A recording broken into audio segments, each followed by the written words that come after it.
Ce qui est intéressant, c'est que, en fait, c'est comment, une fois encore, le machisme le plus, traditionnel, le plus con qu'on lit d'ailleurs, dès le Moyen Âge, hein, on a des témoignages, notamment dans les universités, comment on détruit, la vie des femmes qui oseraient faire des études, et cetera, et cetera. On a des témoignages terribles depuis toujours de ce système machiste, qui veut faire blocage en fait, hein, à Mmh. la promotion des femmes.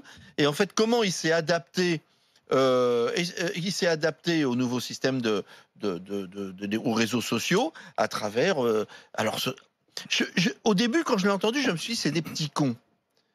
Et maintenant, je vais plus loin, je pense que, ils sont la preuve de la façon dont ce truc fondamental du machisme qui est inscrit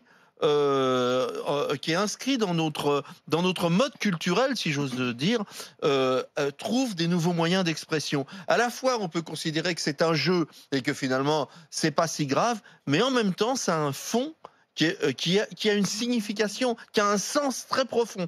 Et je voudrais pas qu'on passe à côté du sens en disant: «Bon, c'est pas grave, c'est des gamins qui un peu cons, des jeunes qui se sont amusés, des jeunes intellos, qui se sont amusés à faire la nique à leurs petites copines».